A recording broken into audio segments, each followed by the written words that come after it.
Data owner versus data custodian.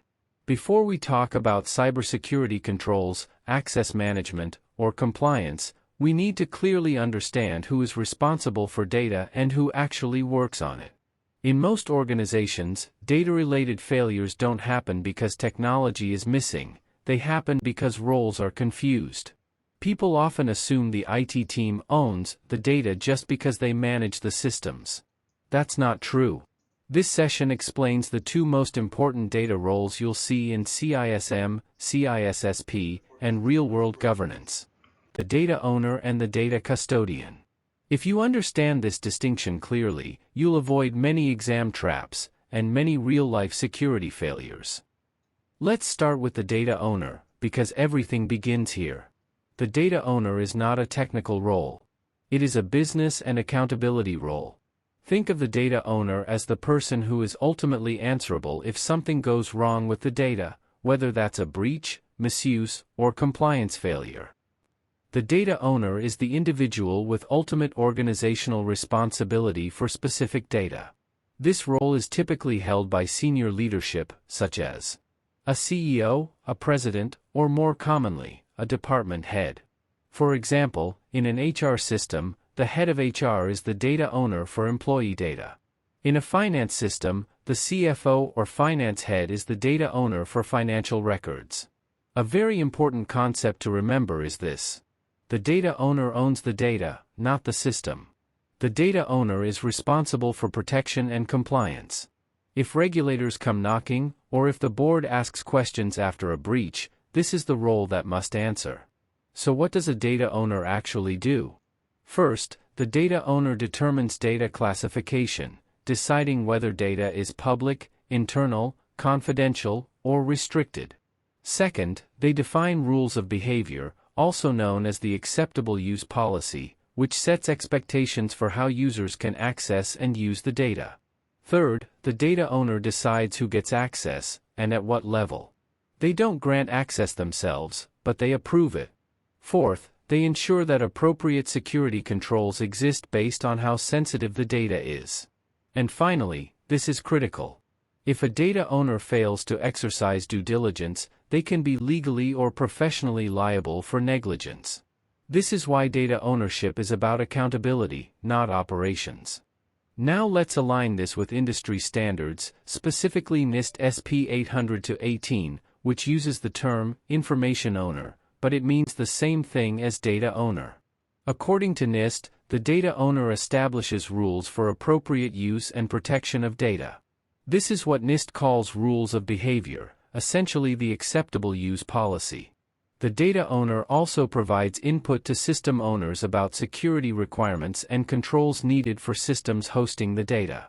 They authorize access by deciding who can access the system and what level of privilege they receive.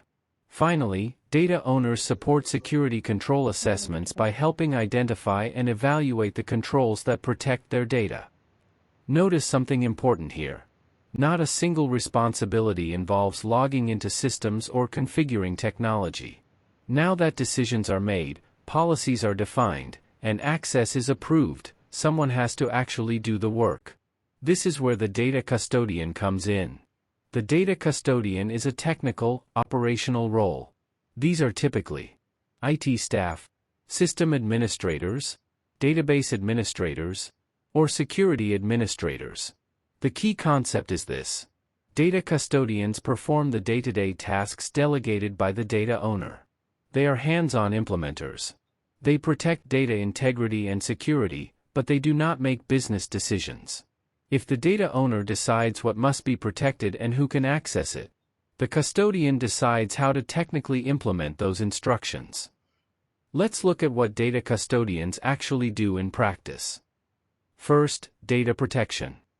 Custodians ensure data is stored securely according to guidelines, whether that means encryption, secure servers, or controlled environments. Second, backup and logging. They perform regular backups based on the organization's backup policy, and they maintain audit logs if logging has been enabled. Third, access implementation. This is a very common exam point. The custodian does not decide who gets access. They simply implement permissions exactly as approved by the data owner. Think of them as executors, not approvers. Let's make this very real with an HR example. The head of HR, as the data owner, classifies employee salary data as confidential. They decide that only the payroll manager should have right access. If a major data leak happens, the board will question the head of HR, not the database administrator.